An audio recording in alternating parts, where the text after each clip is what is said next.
அப்புறம் இந்த நீங்கள் கொடுத்த பர்டிகுலர்ஸ் அதை மாற்றவும் முடியாது. அதே மாதிரி அந்த அட்டவணையிலையும் மாற்றமோ கால நீட்டிப்போ கண்டிப்பாக கொடுக்க இயலாது என்பதையும் நான் இந்த நேரத்தில் அனைவருக்கும் நான் சொல்லிக்கொள்ள கடமைப்பட்டிருக்கிறேன். எனவே மாணவர்கள் தமிழ்நாடு மாநில தேர்வுக்குழு இணையதளத்தில் குறிப்பிட்டுள்ள அட்டவணைப்படி கலந்தாய்வில் தவறாமல் கலந்து கொள்ள அறிவுறுத்தப்படுகிறார்கள். மீண்டும் ஒரு முறை குறிப்பிட விரும்புகிறேன், கலந்தாய்வு நடைமுறையில் எந்தவித கால நீட்டிப்பும் செய்யப்பட இயலாது. அதனால மாணவர்கள் ரொம்ப கவனமாக இந்த நம்ம தேர்வுக்குழு இணையதளத்தை நீங்க பார்த்து அந்த எந்த தேதியில உங்க கலந்தாய்வு இருக்குமோ அந்த தேதியில நீங்க தவறாம கலந்து கொள்ளணும்னு நான் கேட்டுக்கிறேன்.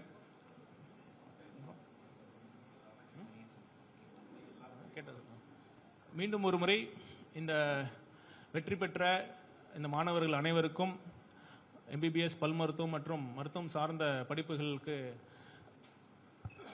தேர்வு செய்யப்பட போகிற மாணவர்கள் மாணவிகள் அனைவருக்கும் வாழ்த்துக்கள். நம்ம ஏற்கனவே நம்ம முதலமைச்சர் சொன்ன மாதிரி தான், நீட் ஒரு பெரிய வாய்ப்பு தான், யாரும் மறுக்க முடியாது. அதே சமயம் நீட் மட்டுமே உலகம் கிடையாது. இந்த மருத்துவம் பல் மருத்துவம் சார்ந்த படிப்புகள் மட்டுமே உலகம் கிடையாது. இதை தாண்டி நிறைய வாய்ப்புகள் இருக்கு. இந்த ஆண்டு இதில் சாதிக்க முடியாத மாணவ மாணவிகள் மீண்டும் ஒரு முறை நீங்க அப்பியர் ஆகிறதுக்கு வாய்ப்பு இருக்கு. இல்லை என்றாலும் நீங்கள் இன்னும் இந்த உலகம் மிகப்பெரியது, பல வாய்ப்புகள் இருக்கு. அதை நோக்கி உங்கள் தன்னம்பிக்கையுடன் நீங்கள் போராடுங்கள். நிச்சயம் உங்களுக்கு வெற்றி கிட்டும் என்பதை முதலமைச்சர் அவர்கள் சார்பாக நான் தெரிவித்துக் கொள்கிறேன்.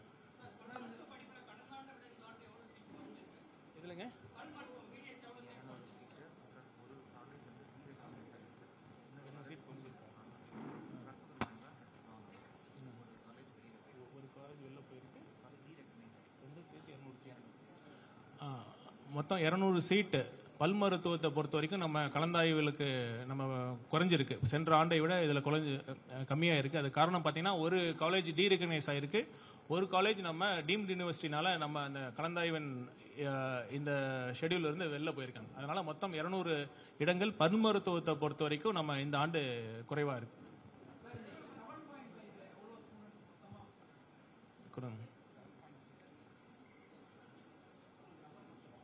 உங்களுக்கு நம்பர் டீட்டெயிலாக கொடுத்துட்றோம். இப்போ 7.5 உள் ஒதுக்கீடுல பார்த்தீங்கன்னா அதான் மொத்தம் நமக்கு பெறப்பட்ட விண்ணப்பங்கள் பார்த்தீங்கன்னா 4860. அதில் ஏற்றுக்கொள்ளப்பட்ட விண்ணப்பங்கள் பார்த்தீங்கன்னா 3225. நமக்கு இருக்கக்கூடிய இடங்கள் எவ்வளோ? 7.5.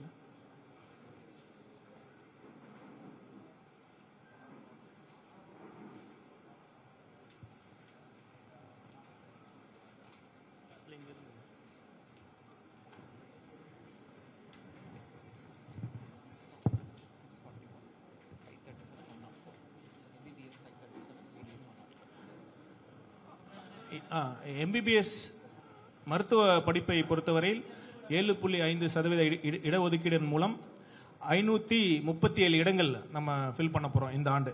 அதே பல் மருத்துவத்தை பொறுத்த வரைக்கும் 104 இடங்கள், மொத்தம் பார்த்தீங்கன்னா 641 இடங்கள் நம்ம இந்த 7.5 இடஒதுக்கீடு மூலமாக நம்ம இந்த ஆண்டு நம்ம ஃபில் பண்ண போறோம்.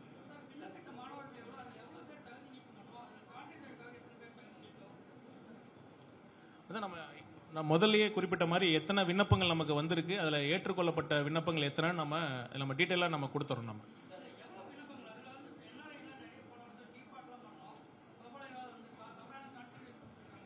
நம்ம போலி ஆவணங்கள் கொடுத்து அதை தகுதி நீக்கம் பண்ண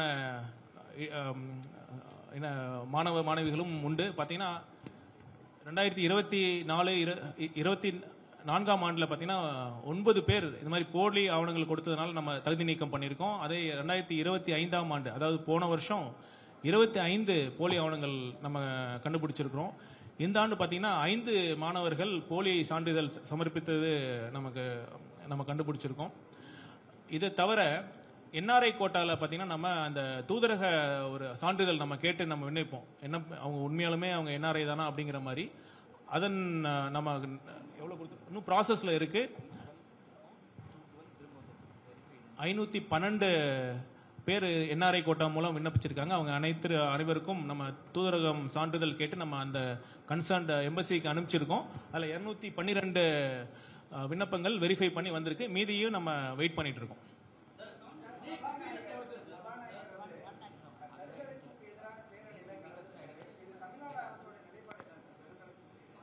இது முடிச்சிடலாம்.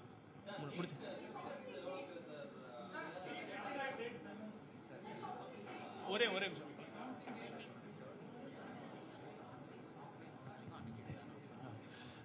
இன்னொரு முக்கிய செய்தி, கலந்தாய்வு நீங்க கேட்கிற மாதிரி 13ஆம் தேதி ஆகஸ்ட் 13ஆம் தேதி இந்த கலந்தாய்வு மருத்துவம், பல் மருத்துவம் மற்றும் மருத்துவ சார்ந்த படிப்புகளுக்கான கலந்தாய்வு மருத்துவம் அண்ட் பல் மருத்துவம் மட்டும் ஆகஸ்ட் 13ஆம் தேதி ஆரம்பிக்க போகுது. ரிப்பீட்டர்ஸ் கேட்குறாங்க. நீட்ல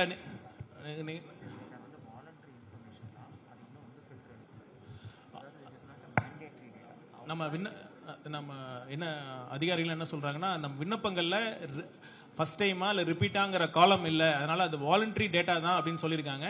அதனால அந்த தரவுகள் நம்ம தற்சமயம் ரெடியா இல்லை. நம்ம கண்டிப்பா அதை எடுத்து நம்ம கொடுப்போம். ஏன்னா ரொம்ப ஆய்வுக்கு கண்டிப்பா அது தேவை.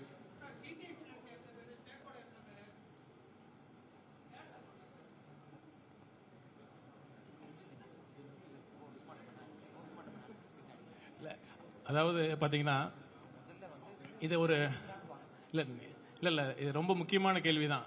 யாரு முதல் தடவையிலே அட்டம்ப்ட்ல எத்தனை பேர் தேர்ச்சி பெற்றிருக்காங்க, நீட் ரிப்பீட் கோர்சஸ்ல எத்தனை பேர் தேர்ச்சி பெற்றிருக்காங்க, அதுல கிராமப்புறத்துல இருந்து எத்தனை பேர் தேர்ச்சி பெற்றிருக்காங்க, முதல் தலைமுறை பட்டதாரிகள் அவங்க எத்தனை பேர் தேர்ச்சி பெற்றிருக்காங்க, அப்புறம் நீங்க சொன்ன மாதிரி சிபிஎஸ்சில இருந்து எத்தனை, ஸ்டேட் போர்டில் எத்தனை, இது பார்த்தீங்கன்னா ஒரு நெடிய நம்ம ஒரு டீட்டெயிலான ஒரு ஆய்வு கண்டிப்பா பண்ணணும். அப்பதான் நம்ம அரசோட கொள்கை, நம்மளுடைய கல்வி கொள்கை எந்த அளவுக்கு நம்ம கிராமப்புற ஏழை எளிய மாணவர்களுக்கு, சமூகத்தில் பின்தங்கிய மாணவர்களுக்கு ஏதுவாக இருக்கு அப்படிங்கறத ஸ்டடி பண்ண வேண்டிய தேவை இருக்கு. கண்டிப்பா இது கவுன்சிலிங் தரவரிசை பட்டியல் தான் நம்ம வெளியிட்டு இருக்கிறோம். இன்னைக்கு டீட்டெயிலான இது இல்லை. கண்டிப்பா இதை நம்ம முடிச்சுட்டு கலந்தாய்வின் முடிவில் இதை நீங்க கேட்ட ஒரு டீட்டெயிலான ஒரு அனாலிசிஸ் நம்ம கண்டிப்பா தயார் பண்ணி நம்ம கொடுக்கிறோம்.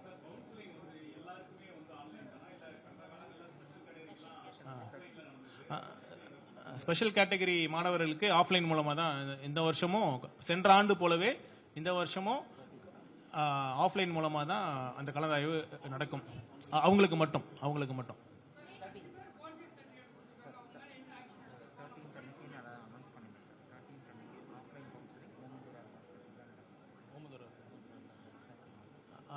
பதிமூணாம் தேதி ஆன்லைன் கவுன்சிலிங்கும் ஆரம்பிக்கும், கலந்தாய்வும் நடக்கும். அதே தேதியில ஆஃப்லைன் கவுன்சிலிங்கும் ஓமந்தூரார் மருத்துவக் கல்லூரியில் அதுவும் நடக்கும் என்பதையும் நான் இந்த நேரத்தில் தெரிவித்துக் கொள்ள விரும்புகிறேன்.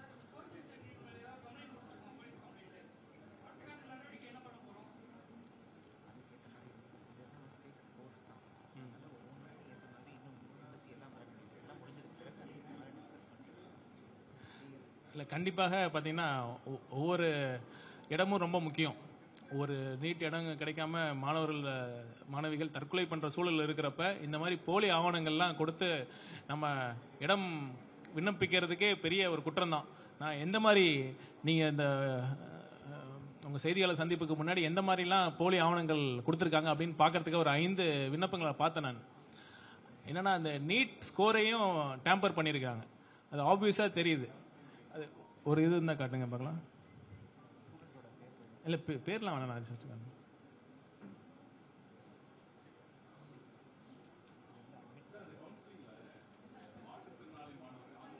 ஒரே நிமிஷம் அதை முடிச்சிடுறேன்.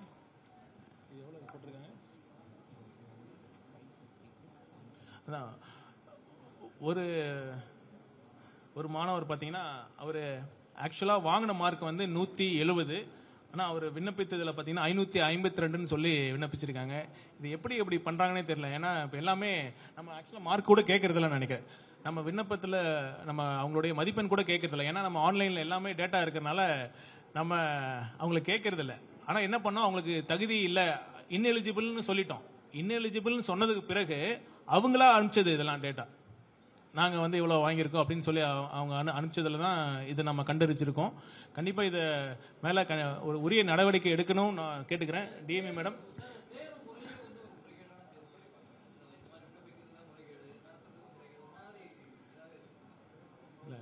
அதாவது இப்போ நானும் போட்டித் தேர்வில் எழுதியிருக்கேன். நானும் இதே இல்லை, ஒரே நிமிஷம் நான் முடிச்சிடறேன். பார்த்தீங்கன்னா இந்த முறைகேடு இந்த நீட்டில் மட்டும் இல்லை. பார்த்தீங்கன்னா ஒன்றிய லெவலில் நடக்கிற பல்வேறு எக்ஸாம்ஸில் அந்த யூபிஎஸ்சி தேர்வு முறையாக இருக்கட்டும், அந்த எஸ்எஸ்ஐயாக இருக்கட்டும், ஸ்டாஃப் செலெக்ஷன் கமிஷனாக இருக்கட்டும், பல்வேறு இந்த இதில் தேர்தலில் தேர்வுன்னு இருந்தால் அங்கே முறைகேடு பண்ணுறதுக்குன்னே சில பேர் குரூப் இருக்க தான் செய்கிறாங்க. அது இல்லைன்னா இல்லை. ஆனால் நீட்டை பொறுத்த வரைக்கும் நம்ம தொடர்ந்து நம்ம வலியுறுத்திட்டு தான் இருக்கிறோம். இந்த நீட் நம்ம தமிழ்நாடு நம்ம கொள்கைக்கு எதிரானது, மாநில உரிமைகளுக்கு எதிரானது, ஏழை எளிய மாணவர்களுக்கு எதிரானது. அதனால நம்ம தொடர்ந்து நம்ம எதிர்த்துட்டு இருக்கோம். இதற்கு தேவையான சட்ட போராட்டங்களும் நம்ம தொடர்ந்து பண்ணிக்கிட்டு தான் இருப்போம். சரிங்களா?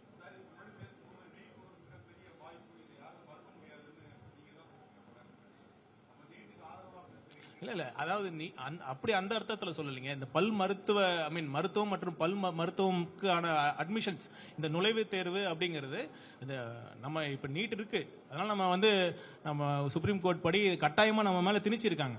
அதனால நம்ம என்ன பண்ண முடியும்? அதனால நம்ம தொடர்ந்து எதிர்த்துட்டு தான் இருக்கோம். அதுக்கு எதிரான சட்ட போராட்டங்கள் நம்ம முன்னெடுத்துட்டு தான் இருக்கோம். தொடர்ந்து பண்ணுவோம். சரிங்களா? பட் நிச்சயம் பார்த்தீங்கன்னா சில மாணவர்கள் இப்போ 9 நாளாக உண்ணாவிரத போராட்டம் இருந்துட்டு இருக்காங்க. அது நம்ம பள்ளி கல்வித்துறை அமைச்சருடன் நேற்று இரவு கூட ஒரு 11 மணிக்கு நாங்கள் போய் சந்தித்தோம். அவங்களோட முக்கிய கோரிக்கைகளில் ஒன்று நீட்டுக்கு எதிரான ஒரு தீர்மானம் நம்ம இந்த நடப்பு தொடரிலேயே கொண்டு வரணுங்கிறது. இது மாண்பு முதலமைச்சர் அவரோட கவனத்துக்கு நம்ம கொண்டு போயிருக்கோம். நிச்சயம் இதற்கான ஒரு நல்ல முடிவை எடுக்கப்படும்.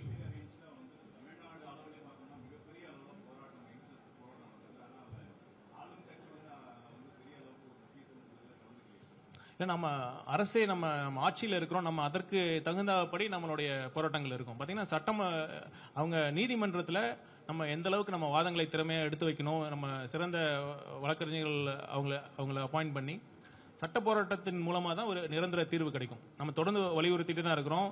நம்ம மாண்புமிகு முதலமைச்சர் அவர்கள் பார்த்தீங்கன்னா முன்னாடியே தேர்தலுக்கு முன்னாடியே நீட்டுக்கான இன்னொரு தீர்வும் நம்ம சொல்லியிருக்காங்க. இப்போ இதுக்கு நிரந்தர தீர்வுனா இந்த கல்வி அது பொதுப்பட்டியலிருந்து மாநில பட்டியலுக்கு மாறணும்.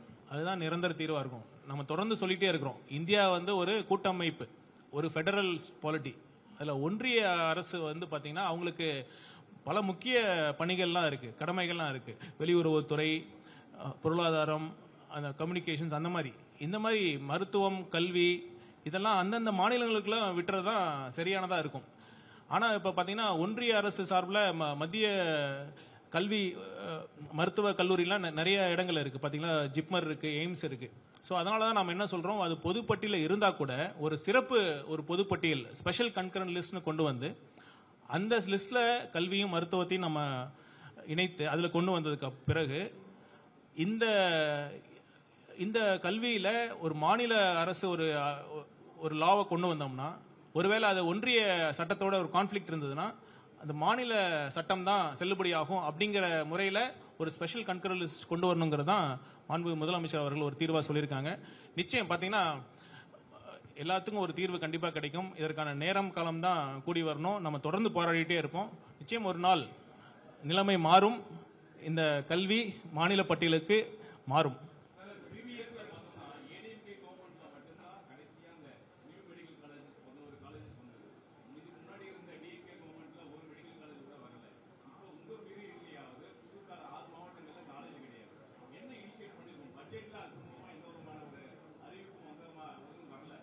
இல்லை, மானிக்கோரி ஒன்றும் வரல. அதுக்குள்ள நீங்கள் பட்ஜெட்டில் மாண்பு முதலமைச்சர் அவர்கள் நிச்சயம் பார்த்தீங்கன்னா அனைத்து தரப்பட்ட மக்களுக்கும், அது கிராமத்தில் இருந்தாலும் சரி, நகரத்தில் இருந்தாலும் சரி, அவர் ஏழையாக இருந்தாலும் சரி, பணக்காராக இருந்தாலும் சரி, தரமான மருத்துவ சேவை கொடுக்கணும். அதுதான் லட்சியம். அது கண்டிப்பாக இந்த 5 ஆண்டுகள் இறுதியில் அது எட்டப்படும் என்பதை நான் உறுதியாக சொல்லிக்கொள்ள விரும்புகிறேன். சரிங்களா?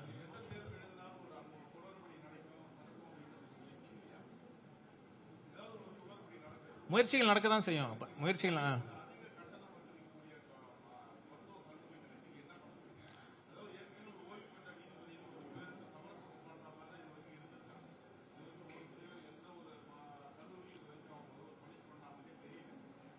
இல்லை.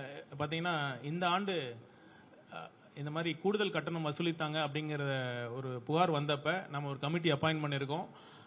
ஃபர்ஸ்ட் ஒரு கமிட்டி அப்பாயின்ட் பண்ணப்ப அவங்களுடைய அந்த அனைத்து எவிடன்ஸையும் அவங்க ஃபுல்லாக கலெக்ட் பண்ணனால மீண்டும் ஒரு முறை ஒரு கமிட்டி அப்பாயின்ட் பண்ணியிருந்தோம். அந்த கமிட்டி கூட ஒரு 4 கல்லூரிகள் மீதான இறுதி ரிப்போர்ட்டை கொடுத்துருக்காங்க.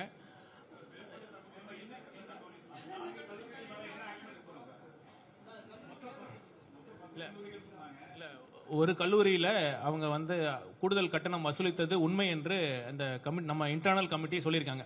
அது அடுத்த கட்டமாக ஃபீஸ் ஃபிக்சேஷன் கமிட்டி, இப்போ பார்த்தீங்கன்னா என்எம்சி கைட்லைன்ஸ் படி ஃபீஸ் ஃபிக்சேஷன் கமிட்டிக்கு நம்ம ரெஃபர் பண்ணியிருக்கோம். அவங்க என்ன மாதிரி அவங்களும் அந்த உறுதி பண்ணத பிறகு என்ன மாதிரி நடவடிக்கை எடுக்கணும்னு அவங்க சொன்னது பிறகு கண்டிப்பாக நாங்கள் அதிகாரப்பூர்வமாக அறிவிப்போம்.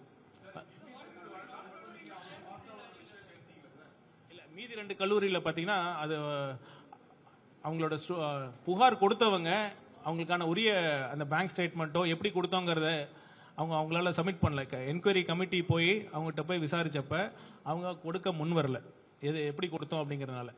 அதனால 2 கல்லூரியில் அவங்க இது பண்ணல. ஒரு கல்லூரியில் அவங்க நம்ம எஸ்டாப்ளிஷ் பண்ணியிருக்கிறோம். கண்டிப்பாக அவங்க கூடுதல் கட்டணம் வசூலிச்சிருக்கான்னு ப்ரூவ் பண்ணியிருக்கிறோம்.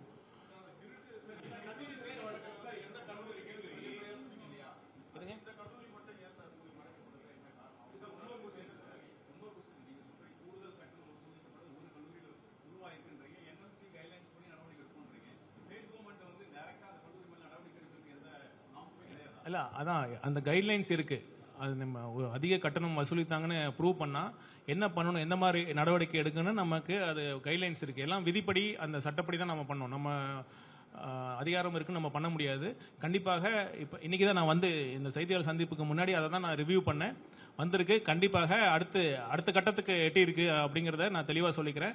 ஃபீஸ் ஃபிக்சேஷன் கமிட்டிக்கு நான் ரெஃபர் பண்ணியிருக்கோம். ரெஃபர் பண்ணது பிறகு அவங்களுடைய ஆக்ஷன்ஸ்க்கு கண்டிப்பாக அதிகாரப்பூர்வமான அறிவிப்பு வரும்.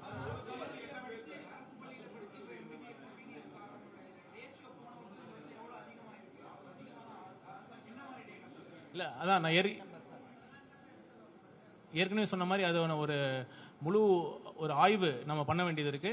இது இன்னைக்கு தரவரிசை பட்டியல் தான் இன்னைக்கு நம்ம வெளியிட்டு இருக்கோம். கலந்தாய்விற்கு பிறகு எந்தெந்த அரசு, இந்த கிராமத்திலிருந்து எத்தனை பேர் மாணவர்கள், அரசு பள்ளியிலிருந்து எத்தனை பேர் வந்திருக்காங்க, அரசு பள்ளியிலிருந்து ஜென்ரல் ஒதுக்கீடுல எத்தனை மாணவர்கள் எம்பிபிஎஸ் கிடைச்சிருக்கு, 7.5% எத்தனை பேர் நம்ம கிடைச்சிருக்காங்க, இல்ல அரசு மாணவர்கள் வந்து 7.5% மட்டும்தான் அவங்களுக்கு எம்பிபிஎஸ் சேர்ந்திருக்காங்களா, இந்த மாதிரி நம்ம டீட்டெயிலான ஒரு ஆய்வு, ஒரு சமூக பொருளாதார ஆய்வு நம்ம பண்ண வேண்டியது இருக்கு. கண்டிப்பா பண்ணுவோம்.